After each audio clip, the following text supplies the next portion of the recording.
السلام علیکم ناظرین، کیسے ہیں ناظرین؟ آج سپریم کورٹ نے جو توشہ خانہ کیس سے متعلق پی ٹی آئی نے درخواست جمع کروائی تھی کہ اس کے جو فیصلہ ہے اس کو معطل کیا جائے، تو اس سلسلے میں سپریم کورٹ نے اس فیصلے کو اعتراض لگا کر درخواست کو اعتراض لگا کر واپس کر دیا ہے کہ جو ان کے دستاویزات ہیں وہ مکمل نہیں ہیں، اور آپ ادھر جو دستاویزات ہیں ضروری وہ مکمل کر کے 6 جنوری تک آپ اپیل پھر دائر کر سکتے ہیں۔ تو ناظرین، یہ سپریم کورٹ کا آج کا فیصلہ تھا، اور کل کے جو فیصلہ تھا، جو پی ٹی آئی کے بانی چیئرمین اور شاہ محمود قریشی کی ضمانت منظور ہوئی تھی، اس کے بعد پھر الیکشن کمیشن سے ایک فیصلہ آ گیا، یعنی ایک ہی دن پی ٹی آئی کے کارکنوں کو خوشی اور بعد میں پھر تھوڑا دکھ اور افسوس ہوا۔ تو یہ دونوں فیصلے جو ایک ہی دن آئے، اور دوسرے دن جو فیصلہ آیا اس میں الیکشن کمیشن نے جو فیصلہ دیا وہ بلے کا نشان چھین لیا گیا، اور الیکشن کمیشن نے اس فیصلے میں کہا کہ پی ٹی آئی نے اپنے آئین کے مطابق الیکشن نہیں کروائے، اور جو ان کے آئین کے مطابق الیکشن نہیں تھے اس لیے وہ بلے کے نشان لینے کے اہل نہیں ہیں۔ تو اب جو اب بیرسٹر گوہر تھے وہ ابھی چیئرمین نہیں رہے، اور جو بھی عہدیداران تھے وہ اپنے عہدوں سے ہاتھ دھو بیٹھے، کیونکہ ابھی وہ پارٹی کے جو بھی امیدوار ہوں گے وہ آزاد تصور کیے جائیں گے۔ پہلے تو جو پی ٹی آئی کے رہنما تھے انہوں نے یہ فیصلہ کیا تھا کہ ہم پشاور ہائی کورٹ میں جا کے اس فیصلے کے خلاف پٹیشن دائر کریں گے، لیکن پھر بعد میں ان کے پاس جو الیکشن کمیشن کی جو مصدقہ کاپی تھی اس فیصلے کی وہ ابھی ان کو موصول نہیں ہوئی، اس لیے انہوں نے فیصلہ مؤخر کر دیا، اور انہوں نے یہ بھی فیصلہ کیا کہ پی ٹی آئی کے جو بانی چیئرمین ہیں ان سے بھی مشاورت کی جائے گی۔ اس سے بیرسٹر گوہر، بیرسٹر علی ظفر اور حامد خان کے درمیان میٹنگ ہوئی تھی، اور جو الیکشن کمیشن نے اپنے فیصلے میں یہ بھی کہا کہ انہوں نے اپنے آئین کے مطابق الیکشن نہیں کرائے، اور یہ الیکشن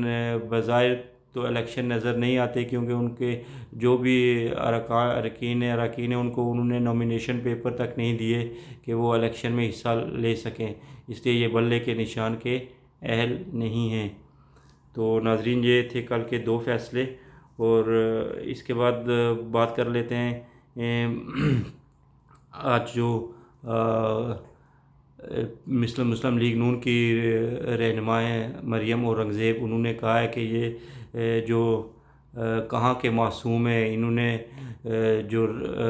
سائفر کا جو کاغذ تھا وہ لہرا کر اپنے ملک کے جو ہے نا وہ جگ رسائی کی، اور اس کے جو ہے وہ جو اس سے جگ رسائی ہوئی، اور اس سے دونوں ممالک امریکہ اور پاکستان کے تعلقات خراب ہوئے، تو یہ کہاں کے معصوم ہے؟ اس کے بعد جو 190 ملین پاؤنڈ کا کیس ہے وہ انہوں نے بند لفافہ لہرایا کابینہ میں، اور وہ جو پیسے ہیں وہ کھا گئے ہیں، اور وہ کہاں کے معصوم ہیں؟ جج صاحب نے ان کو معصوم قرار دیا ہے۔ تو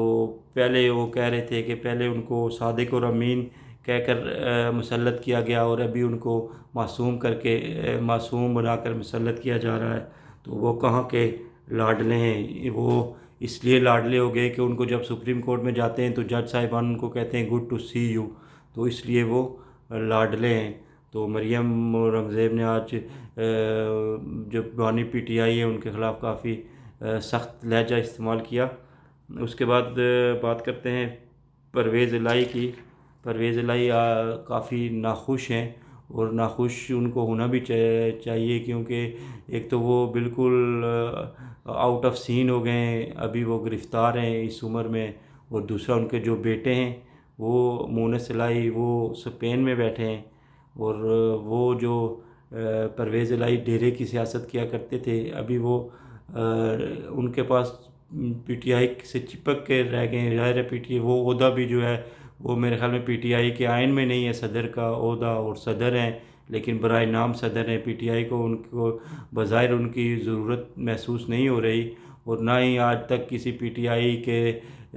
رہنما نے ان کے متعلق کوئی بیان دیا ہے کہ وہ اس طرح گرفتار ہیں ان کو رہا کیا جائے، نہ ہی پی ٹی آئی کے کارکنوں نے ان کے حق میں کوئی مظاہرہ کیا ہے یا کوئی اس طرح کی بات کی ہے۔ تو وہ لگ رہا ہے کہ وہ بالکل ان کی سیاست جو ہے وہ ختم ہو کر رہ گئی، اور ان کے رہائی کے چانس بھی ابھی کوئی نظر نہیں آ رہے، اور اگر پی ٹی آئی پر کوئی ہاتھ ہلکا بھی ہوا تو وہ پی ٹی آئی ان کو اس طرح سپورٹ نہیں کرے گی، کیونکہ وہ جو مہر بخاری کے ساتھ ان کا انٹرویو ہے جس میں انہوں نے نیپیوں کا ذکر کیا تھا کہ ان کو ابھی یہ بچے ہیں، ان کو نیپیاں پہنا رہے ہیں اور اس لیے ان کو کوئی سمجھ نہیں ہے. تو یہ ظاہر ہے پی ٹی آئی والوں کو یاد ہوگا، تو ان کے لیے پھر بھی جو ہے نا وہ آسانی والا معاملہ نہیں ہوگا. اور چودھری شجاعت جو ہیں وہ نواز شریف کے قریب ہو گئے، اور جو پرویز الہی ہیں وہ پی ٹی آئی میں آئے تو ہیں، لیکن ان کی وہ جو ان کو مرتبہ اور عزت ملنا چاہیے تھا وہ نہیں مل سکا. اور وہ پرویز الہی ہمیشہ جو اسٹیبلشمنٹ کے کافی قریب رہے ہیں اور کافی ان کی جو ہے ان سے انڈرسٹینڈنگ رہی ہے، لیکن ابھی لگ اس طرح رہا ہے کہ اسٹیبلشمنٹ کو بھی ابھی پرویز الہی کی ضرورت نہیں ہے، کیونکہ ابھی ان سے ان کا کوئی رابطہ نہیں ہے. اگر کچھ رابطہ آتا ہو تو ان کے لیے بھی کوئی آسانی اور رائے فرار نکل سکتا تھا، لیکن ابھی تک وہ ان کا کوئی ان سے رابطہ نہیں ہے، اور نہ ہی اسٹیبلشمنٹ کو ان کی بظاہر کوئی ضرورت محسوس ہو رہی ہے. تو پرویز الہی اس عمر میں جو ہے اصل میں وہ بیٹے کی جب انہوں نے بات سنی تو اس لیے وہ پہلے تو انہوں نے ساری کمٹمنٹ کر لی تھی پیپلز پارٹی اور نون لیگ کے ساتھ. آصف علی زرداری نے آپ کو یاد ہوگا عدم اعتماد سے پہلے جو ان کے ساتھ ڈیل کر لی تھی، مٹھائیاں ہو گئی تھی اور پھولوں کا ایکسچینج بھی ہو گیا تھا شہباز شریف کے ساتھ ان کا، لیکن بعد میں انہوں نے اچانک فیصلہ اپنا تبدیل کر کے پی ٹی آئی کی طرف اپنا رخ کر لیا. تو ابھی وہ کافی مشکلات میں ہیں، اور وہ اس عمر میں ہیں، حصے میں ہیں کہ ان کو آرام کی ضرورت ہے، نہ کہ وہ جیل کی سختیاں برداشت کر سکیں. تو ابھی وہ ان کی جو فرسٹریشن ہے وہ بڑھ گئی ہے. اور وہ نواز شریف، اور اس دن ان کو راولپنڈی لایا گیا تو انہوں نے شیخ رشید سے بھی ملاقات کی، اور انہوں نے نواز شریف اور شہباز شریف کے لیے سخت زبان بھی استعمال کی. ظاہر ہے ان کی یہ فرسٹریشن جو ہے وہ اس بات کو ظاہر کرتی ہے کہ وہ دلی طور پر جو ہے نا وہ ناخوش ہیں، اور ناخوش اس لیے ہیں کہ وہ عمر کے اس حصے میں بیٹے کے بات سن کر وہ اس حال میں ہیں. تو اس کے بعد ناظرین بات کرتے ہیں آج نئی جو ڈیولپمنٹ ہے وہ پیپلز پارٹی کے جو فیصل کریم کنڈی ہیں انہوں نے پی ٹی آئی کے جو رہنماؤں سے ان سے بات کی ہے کہ انہوں نے کہا ہے کہ ہمارا دشمن یا حریف ایک ہے تو کیوں نہ ہم مل کر اس کا مقابلہ کریں. ان کا اشارہ نواز شریف کی طرف تھا اور مسلم لیگ نون کی طرف کہ ہم مل کر ان کو شکست دیں. تو ناظرین کل تک ایک دوسرے کے دشمن آج ایک دوسرے سے پینگیں لڑانے کی کوشش کر رہے ہیں. تو اقتدار ایک ایسی چیز ہے جس کے لیے بندہ کچھ بھی کر سکتا ہے. کل نواز شریف جو کیا کہتے تھے اسٹیبلشمنٹ کے بارے میں، عدلیہ کے بارے میں، آج وہ اقتدار کی خاطر انہوں نے چپ سادھ لی ہے. تو یہ اقتدار ایک ایسی چیز ہے کہ یہ کچھ بھی کروا سکتا ہے. تو ابھی دیکھیں بلاول بھٹو جو ہے وہ کیا کہتے تھے بانی چیئرمین پی ٹی آئی کے لیے، اور پی ٹی آئی کے جو بانی چیئرمین جب وزیر اعظم تھے تو بلاول بھٹو کی کون سی وہ نقلیں اتارا کرتے تھے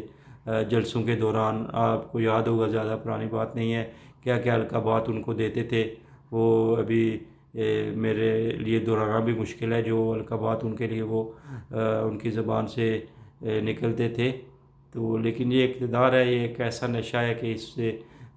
بندے کو کچھ بھی کروا سکتا ہے. تو ابھی دیکھیں فیصل کریم کنڈی کے لیول سے یہ بات شروع ہوئی ہے، کہاں تک جا پہنچتی ہے. تو یہ جس طرح ابھی جے یو آئی اور پی ایم ایل این کے ساتھ سیٹ ایڈجسٹمنٹ ہوئی ہے، پھر پی ایم ایل این نے جو کچھ سیٹ ایڈجسٹمنٹ کی ہے ایم کیو ایم کے ساتھ، اور ایم کیو ایم نے یہ جو میاں شہباز شریف جو کراچی سے الیکشن لڑ رہے ہیں انہوں نے ادھر سے اپنا جو امیدوار ہے وہ ودڈرا کروا لیا ہے. تو اس طرح چودھری شجاعت حسین سے جب نواز شریف ملنے گئے تھے تو ادھر بھی کوئی سیٹ ایڈجسٹمنٹ کی بات ہوئی تھی. تو عین ممکن ہے کہ پی ٹی آئی اور پیپلز پارٹی کے درمیان بھی کوئی سیٹ ایڈجسٹمنٹ ہو جائے. تو اس میں سیاست میں سب کچھ ہو سکتا ہے. اس لیے کہتے ہیں کہ سیاست میں کبھی دروازے بند نہیں کیے جاتے، ہمیشہ دروازے کھلے رہتے ہیں تاکہ ہر کسی کے ساتھ معاملات جو ہے وہ طے کیے جا سکیں.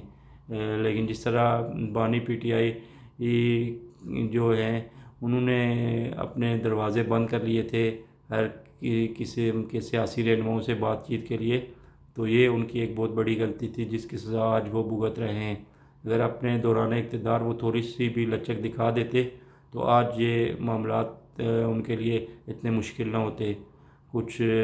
ظاہر ہے جو یہ ابھی جو سیاستدان ہیں جو مسلم لیگ نون ہے یا پیپلز پارٹی ہے یا کوئی بھی مولانا فضل الرحمان ہے، ان کو یاد ہوگا جو سختیاں انہوں نے جھیلی ہیں پچھلے دور میں. تو سیاستدانوں کو سوچنا چاہیے، اور جب بھی ایک مشکل میں ہو تو دوسرے کو اس کے حق میں بات ضرور کرنی چاہیے، تاکہ معاملات اس نہج تک نہ پہنچیں کہ ایک دوسرے کی شکل دیکھنے کی بھی روادار نہ ہوں۔ جس طرح یہ روایت قائم ہوئی ہے پچھلے دور میں، اب یہ ختم ہونی چاہیے، اور سیاستدانوں کو مل کر ملک و قوم کی ترقی میں حصہ لینا چاہیے۔ اور جو اپوزیشن ہوتی ہے وہ جمہوریت کا حسن ہوتی ہے، اگر اپوزیشن نہیں ہے تو پھر حکومت کے خلاف جو ہے نا وہ تنقید کون کرے گا، اور اس کی جو کارکردگی ہے اس کو کون جانچے گا؟ تو یہ حکومت کے ساتھ ساتھ اپوزیشن کا ہونا بھی ضروری ہے، اور ایک تگڑی جب اپوزیشن ہوگی تو حکومت کی کارکردگی بہتر ہوگی، اس پہ نظر رکھے گی، اور اس کو کوئی بھی اگر غلط کام کرے گی تو اس کے خلاف پارلیمنٹ میں باہر وہ آواز اٹھائے گی۔ تو ہمارے سیاستدانوں کو سوچنا چاہیے کہ وہ مل بیٹھ کر ملک کی تعمیر و ترقی کے لیے کوئی لائحہ عمل اختیار کریں۔ تو ناظرین، اب تک کے لیے اتنا ہی۔ آخر میں آپ سے گزارش ہے کہ میرے چینل کو لائک کریں، سبسکرائب کریں، شیئر کریں، اور اپنا خیال رکھیں، اپنے قبیلے کنبے کا خیال رکھیں، اور اپنے ساتھ رہنے والے، کام کرنے والے، ان کے جو ہے ان کا خیال رکھیں، ان کی تھوڑی بہت ہیلپ کر دیا کریں تاکہ وہ اپنے معاملات چلا سکیں۔ آپ کا بہت شکریہ۔ السلام علیکم ورحمۃ اللہ وبرکاتہ۔